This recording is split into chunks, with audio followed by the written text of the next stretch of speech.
Cabbage పువ్వు రొయ్యల కూర వండుకుందాము. చాలా బాగుంటుంది. చూడండి, దానికి కావాల్సిన పదార్థాలు: రొయ్యలు, పచ్చి రొయ్యలండి, అలాగే క్యాబేజీ పువ్వు కట్ చేసి ఉంచుకున్నాము, ఉల్లిపాయలు, పచ్చిమిరపకాయలు, కొత్తిమీర, టమాటా.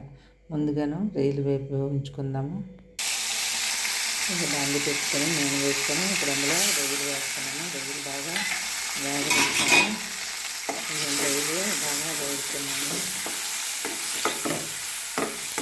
రొయ్యలు బాగా గోల్డెన్ బ్రౌన్ వరకు వేసుకోవాలి. వేగబెడతాము.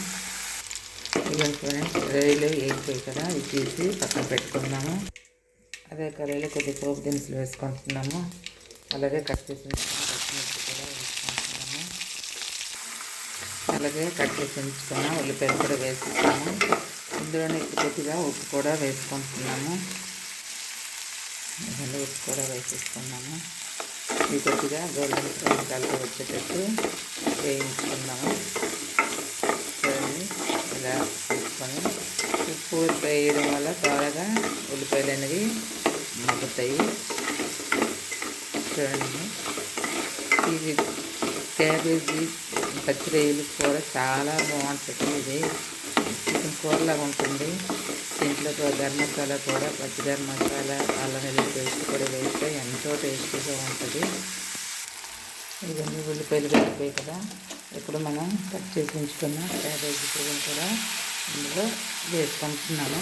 ఇది బాగా మగ్గనివ్వాలి. క్యాబేజీ పువ్వు వేసాం కదా, ఇప్పుడు కలుపుకుంటున్నాము. చూడండి, బాగా కలుపుకోవాలి. కలుపుకొని ఇప్పుడు మూత పెట్టుకుందాము. ఇప్పుడు క్యాబేజీ పువ్వు మగ్గిందో లేదో చూసుకుందాము. ఇవన్నీ క్యాబేజీ పువ్వు ఆల్రెడీ మగ్గిపోయింది బాగానేను. చూడండి, బాగా మగ్గిపోయింది. ఇప్పుడు మనము అల్లం వెల్లుల్లి పేస్టు, కొద్దిగా గరం మసాలా కూడా ఇందులో వేసుకుంటున్నాము. ఇది బాగా కలిపి పెట్టుకున్నాము. మసాలా అనేది బాగా వేగనివ్వాలి.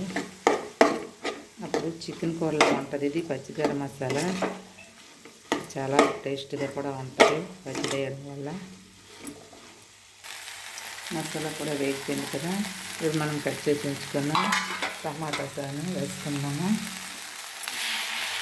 టమాటా కూడా వేసుకుంటున్నాము. అలాగే కొద్దిగా పసుపు, చిన్న చిన్న కారం కూడా వేసుకుంటున్నాము. ఇవన్నీ కారం మీకు రుచికరంగా మీ కారం ఎంత పడుతుంది అనుకుంటే అంత వేసుకోండి. కారం కూడా వేసుకుంటున్నాము. ఇప్పుడు మూత పెడదాము. టమాటా మగ్గాలి కనుక మూత పెట్టుకుందాము. ఇప్పుడు చూడండి, టమాటా మగ్గిపోయి ఉంటుంది. టమాటా బాగా మగ్గిపోయింది. ఇలా మగ్గిపోయిన టమాటాలు ఇలా మధ్యలో నింపుకోవాలి బాగా. చూడండి, ఇలా మగ్గిపోయింది. నింపుకున్నాం కదా, ఇప్పుడు మనము ముందుగా వేయించుకున్న రొయ్యలు కూడా వేసేస్తున్నాము.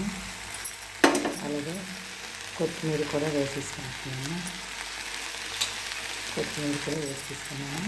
ఇది బాగా కలిపేసుకోవాలి. ఇలా బాగా కలుపుకోవాలి. ఆల్మోస్ట్ అది అయిపోయింది. ఎక్కువ దీనికి వాటర్ వేయాల్సిన లేదు, కొద్ది వాటర్ వేస్తే సరిపోతుంది. ఎందుకంటే క్యాబేజీ బాగా ఉడికిపోయింది, రొయ్యలు బాగా వేగిపోయి కనుక కొద్దిగా వేసుకోవాలి. వాటర్ వేసుకొని సరిపోతుంది. ఎంత బాగా ఫ్రై అవుతుంది. చాలా కలర్ఫుల్, చాలా బాగా కనిపిస్తుంది కదా. కొద్దిగా వాటర్ వేద్దాం. చూడండి, నీరు కొద్దిగా వేసాం కదా, అవి ఇంకిపోయేవి. చూడండి, బాగా ఉడికిపోతుంది కూర అంతా. క్యాబేజీ రొయ్యల కూర, పచ్చి రొయ్యల కూర కర్రీ. ఇది ఎంతో టేస్టీగా ఉంటుంది. మీరు కూడా ఒకసారి ట్రై చేసి చూడండి. ఉడికిపోయింది బాగాను, చాలా బాగుంటుంది. ఒకసారి ప్రయత్నం చేసి చూడండి.